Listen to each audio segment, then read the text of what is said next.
आपको हमने खबर बताई और आपको हमने रिपोर्ट भी दिखाई किस तरीके से पाकिस्तान में घुस के भारतीय आर्मी ने पाकिस्तान के जो एयरबेस हैं उन्हें तहस नहस कर दिया था और आतंकी ठिकानों को तबाह कर दिया था। इसी विषय पर बातचीत करने के लिए दो खास मेहमान हमारे साथ जुड़े हैं, उनका परिचय मैं आपसे करा दूं। हमारे साथ retired group captain doctor VN Jha ji जुड़े हैं डिफेंस एक्सपर्ट के तौर पर, और साथ ही साथ retired major general AK Siwach जी जुड़े हैं रक्षा विशेषज्ञ के तौर पर। आप दोनों मेहमानों का बहुत स्वागत है इस चर्चा में। चर्चा की शुरुआत झा साहब मैं आपसे करना चाहूँगा।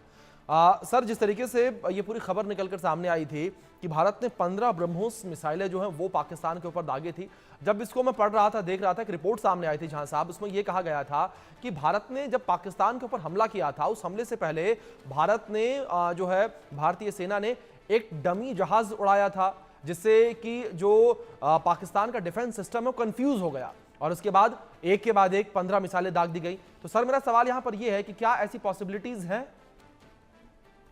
अभिषेक, हम लोग थोड़ा सा जो ऑपरेशनल जो पोस्चर्स हैं या जी जो मैन्यूवर्स हैं, उसको हम लोग टीवी पे यूजुअली कम डिस्कस करते हैं और जी हम लोगों को अवॉइड करना चाहिए। बिल्कुल। देखिए, ये एरियल वॉरफेयर जब भी होगा, एरियल वॉरफेयर में बहुत सारी चीज़ें ऐसी हैं जो कि हम लोग करते हैं।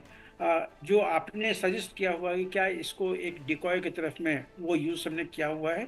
हमेशा हमने एग्जाम्पल देख लीजिए, जब जो वायुसेना का जो ऑफिशियल स्टेटमेंट था ऑपरेशन बालाकोट के बाद में, जी उस समय में आपको बताया गया था कि हमने पहले डेकॉय यूज किए थे, जिससे कि जो दुश्मन देश है उसका सारा अटेंशन उस डेकॉय पे होता है जी और उसके बाद अपना आप काम करके चले आते हैं। जी तो ये तब होता है ऐसा चीजें जबकि एनिमी के पास में बहुत क्रेडिबल एयर डिफेंस सिस्टम होता है, और जैसे मान लीजिए सारे उसके रेडार ऑन हैं, सारे उसके एरियल प्लेटफॉर्म जो हैं, जी एवैक्स, AEW, वो सारे वो एयरबॉर्न हैं। तो आपको थोड़ी मुश्किल होती है एक रास्ता ढूंढने के लिए, कॉरिडोर ढूंढने के लिए कि आप अंदर तक जाएं। जी जिन दिनों में बालाकोट हुआ था उन दिनों में जो जो हमारे पास में जो कैपेबिलिटी थी वो काफी सशक्त कैपेबिलिटी थी। जी और सिर्फ एक मिसाइल नहीं, बहुत सारे ऐसे मिसाइल्स थे, प्रेसिजन बॉम्ब्स थे, गाइडेड मिसाइल्स थे जो हमारे पास में थे, और उन दिनों में आपको आर्मी ने बताया था। जी अभी हम लोग स्पेकुलेट करने से थोड़ा सा बचेंगे। हमें पता है कि हमें सिर्फ इतना याद रहना चाहिए कि जहां तक ऑफेंसिव कैपेबिलिटी का सवाल है, तो भारत के पास में जितने मिसाइल्स हैं वो आप देख लीजिए कि इसमें कौन कौन से यूज हो सकते हैं। जी अग्नि अग्नि सीरीज में अग्नि 1, अग्नि 2, अग्नि 3 और अग्नि 5 है। अलग अलग उसकी रेंज है।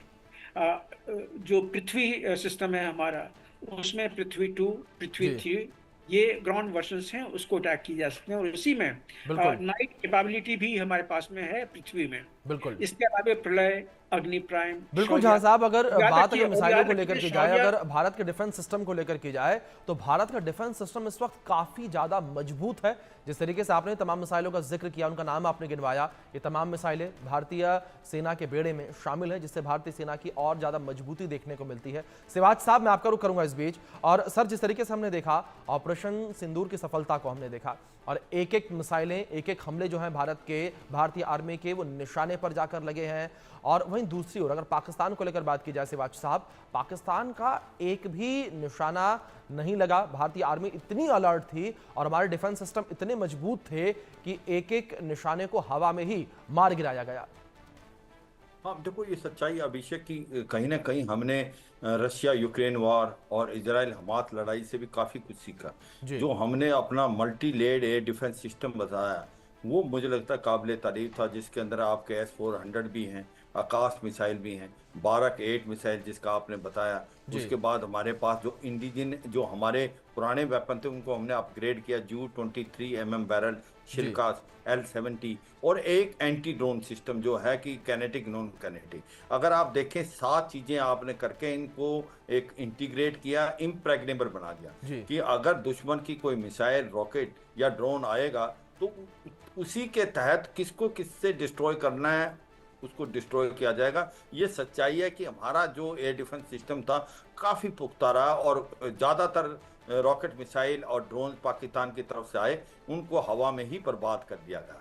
अब हम देखते हैं पाकिस्तान का जो एयर डिफेंस सिस्टम था उसमें क्या कमियां खामियां थी। देखो पाकिस्तान का एयर डिफेंस सिस्टम, एक तो वो चाइनीज HQ-9 और HQ-16 पे था, वो मुझे लगता है कि इतना सक्सेसफुल नहीं रहा, वो अभी बार ही टेस्ट हुआ। और दूसरा जो इनोवेटिव वे से भारत की फोर्सेज ने उनके एयर डिफेंस के अंदर गैप पता लगाया, जिस प्रकार से डिकॉय भेजे गए, ड्रोन्स भेजे गए स्टार्टिंग में, जिस प्रकार से पाकिस्तान ने गलती से उनको मारने की कोशिश की, तो उनका एयर डिफेंस सिस्टम हमारे को पता लग गया और हमने उसको मद्देनजर रखते हुए 2 बार जो हमले किए हैं वो बहुत सटीक। अगर मैं पहले बताता हूँ 7 तारीख को, जो 7 तारीख को हमने किए, जहां पर इनके 9 टेरर इंफ्रास्ट्रक्चर को बर्बाद किया, जिसके अंदर आपके लश्कर तोबा जैसे मोहम्मद हिजबुल मुजाहिदीन के एक प्रकार कैंप थे, उनको अब जो 9 तारीख को रात को किया वो काबिल तारीफ है। वो हमने 11 जो इसकी एयरफील्ड है, जो कि फ्रंट लाइन एयरफील्ड है, जो कि इनके नदन, सेंट्रल और सदर कमांड में थी, तीनों में थी। और उसमें सबसे इंपॉर्टेंट चीज़ है 20% इनका सुनने में आया कि इंफ्रास्ट्रक्चर को डैमेज हुआ। और भलौरी के अंदर उनका जो एवेक्स खड़ा हुआ था वो काबिल तारीफ है, वो उसको भी बर्बाद, काफी नुकसान पहुंचा है। तो ये सच्चाई है कि इससे पाकिस्तान हिल गया। जो रात 9 तारीख की रात को जो हमला भारत की सटीक हमले किए बरमोज मिसाइल से, उसके बाद हमने बाकी जो ड्रोन का भी इस्तेमाल किया और उसके बाद स्कैल्प मिसाइल का भी इस्तेमाल किया, जिस हथियारों का इस्तेमाल किया, भारत ने 11 जो एयरफील्ड है इकट्ठे 25 मिनट के अंदर पूरी पाकिस्तान की जो एयर डिफेंस को जैम करते हुए आपने अलग अलग जगह माने। बिल्कुल बिल्कुल सिवात साहब, 25 मिनट में ही भारत ने पाकिस्तान को आईना दिखा दिया। पाकिस्तान जो तमाम गिजड़ भपकियां देता था, तमाम बातें, तमाम दावे करता था, उन दावों की पोल केवल और केवल 25 मिनट के अंदर ही खुल गई। जहां साहब इस बीच एक बड़ा सवाल यह भी है कि जिस तरीके से इस पूरे ऑपरेशन को अंजाम दिया गया, सिवात सर ने भी जिस तरीके से जिक्र किया कि 25 मिनट के अंदर ही हमने पाकिस्तान को आईना दिखा दिया कि आखिर पाकिस्तान कितने पानी में है। लेकिन जहां साहब इस बीच एक सवाल ये कि जो पाकिस्तान के डिफेंस सिस्टम में कमजोरियां हैं वो किस तरीके से उजागर हुई हैं इस ऑपरेशन के बाद, क्योंकि दावे पाकिस्तान के द्वारा भी तमाम किए जा रहे थे। पाकिस्तान ने जो चीनी आइटम खरीद रखे थे, उन चीनी आइटम के ऊपर किस तरीके से गीदड़ भपकियां भी वो देता था, वो हम सभी ने देखा।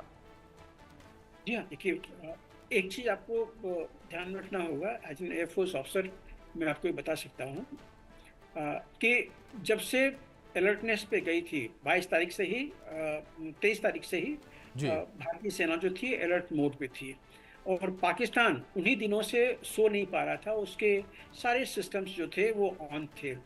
और होता क्या है कि जो हमारे एडवांस एयरक्राफ्ट होते हैं और ख़ास करके एवैक्स, ये क्या करते हैं कि जब भी दुश्मन का एयरबॉर्न सिस्टम रडार ऑन होता है या कोई ऐसा डिफेंस सिस्टम उनका है जो कि वो उपयोग करना चाहते हैं और उसकी कम्युनिकेशंस जब चलती है तो उसको ये जो एवैक्स हैं ये उसको ट्रेस कर लेते हैं।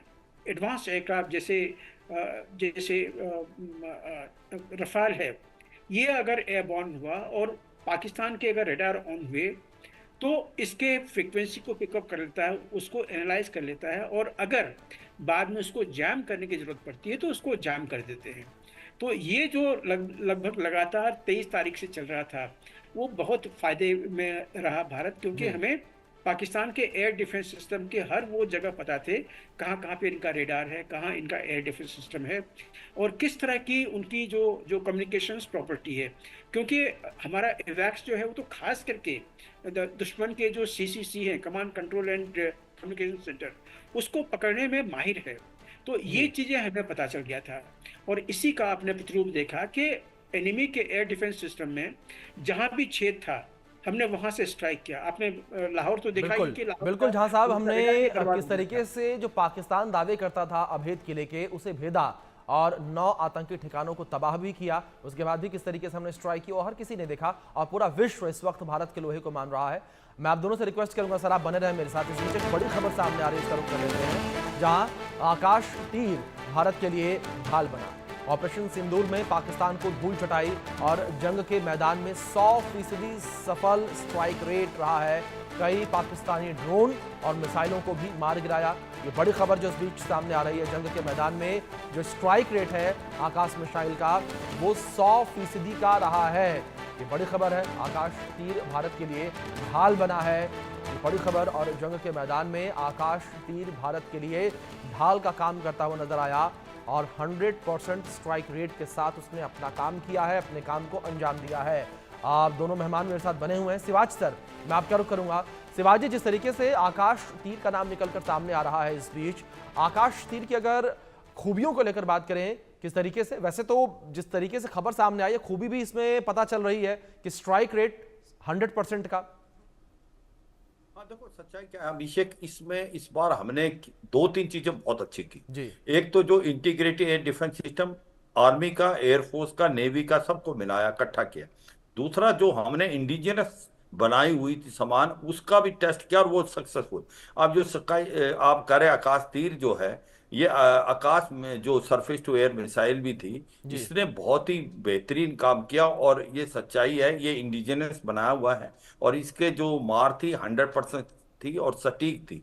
और ये एक प्रकार से पूरे एयर डिफेंस सिस्टम का हिस्सा था। जैसे मैंने बताया, उसमें जी। S-400 भी थी, बैरक-8 मिसाइल भी थी, आकाश भी थी, उसके अंदर आपकी शिल्का भी थी, L-70 भी थी और एंटी ड्रोन सिस्टम था। मगर सच्चाई है कि खुशी की बात यह है कि जो भारत ने अपना एयर डिफेंस सिस्टम इंडिजिनस भी चीजें बनाई हैं, वो बड़े काबिल तारीफ रही। आकाश तीर एक उनमें से महत्वपूर्ण है, जिसकी जो स्ट्राइक रेट 100% था और जो एंटी ड्रोन भी हमने बनाया उसको भी बड़ा सटीक। देखो, एक चीज मान के चलना पड़ेगा, जब इजराइल और हमास को आता है, इजराइल के पास एक आयरन डोम सिस्टम, वो बहुत ही पुख्ता है। मगर उसने ये नहीं सोचा था कि हमास अगर छोटे छोटे ड्रोन इस्तेमाल करेगा जो कि 1000 रुपए के लगते हैं, उसको अगर आपको 10 लाख की एक मिसाइल मारनी पड़ेगी तो आपको बड़ा नुकसान होगा। जी। भारत ने उस चीज को बड़ा समझ के किया। हमने एंटी ड्रोन सिस्टम से किया, S-400 का उसमें इस्तेमाल नहीं। अगर कोई छोटा ड्रोन है तो उसको एंटी ड्रोन सिस्टम से ही उसको नकारा किया। मुझे लगता है ये एक काबिल तारीफ है। मुझे लगता है 4 दिन की ये जो मुठभेड़ थी कॉन्फ्लिक्ट में, हमने पाकिस्तान के घुटने टिका दिया। और जी। दोनों जो अटैक किए उस टाइम, चाहे वो 7 तारीख को जब इनके 9 टेरर इंफ्रास्ट्रक्चर को बर्बाद किया, तब इसकी जैम कर दी थी इनका एयर डिफेंस सिस्टम, और जी। 9 तारीख की रात को जब 11 फ्रंट लाइन एयरफील्ड को आप बर्बाद करते हो और एवेक्स को भी बर्बाद करते हो वॉलरी में, और आपका जो स्कार्दू है नदर मोस्ट, उससे लेके जकोबाबाद में, जो कि एक पत्रकार से काबिल तारीफ है। और इसके अंदर जिस प्रकार से बात आ रही है सरगोदा में, जो इनका मेन कमांड है, उसको भी हमने हानि पहुंचाई है। बिल्कुल। और कहीं किराना की बात आती, उसका हमारे से कोई लेना देना नहीं, क्योंकि किराना हिल जो है वो 20 किलोमीटर दूर है, वहां पर उसके न्यूक्लियर साइट है। मगर सबसे इंपॉर्टेंट चीज क्या हुई इस बार अभिषेक, कि भारत ने दिखा दिया कि भारत की काबिलियत और क्षमता क्या बिल्कुल है। बिल्कुल। और शिवाज पाकिस्तान सर, के आपने घुटने, जिस तरीके से जिक्र किया, अगर भारत की आत्मनिर्भरता को लेकर बात करें, भारत की आत्मनिर्भरता पूरे विश्व ने देखी है। जिस तरीके से भारत पिछले कुछ सालों से लगातार खुद हथियार बना रहा है, इन हथियारों को दूसरे देशों को बेच भी रहा है, इससे एक विश्वास और भी ज्यादा भारत पर अन्य देशों का बढ़ता नजर आएगा। जहां साहब, अगर हम आकाश तीर को लेकर बात करें, जिस तरीके से आकाश तीर एक ये ऑपरेशन चालू किया गया है, मैं इस पर आऊंगा आपके पास, लेकिन इस बीच रक्षा मंत्री राजनाथ सिंह जो है वो जनता को संबोधित कर रहे थे। जिस तरीके से वो भुज के दौरे पर गए हैं, भारत पाकिस्तान की सीमा का दौरा भी उनका द्वारा करना है। कल भी हमने देखा था वो श्रीनगर के दौरे पर गए थे और जवानों से बात की थी। लौटेंगे हम उस पर, लेकिन झांसा मैं आपका रुख कर लेता हूं। Chief of air staff air marshal Nagesh Kapoor, OC-in-C, south western air command, lieutenant general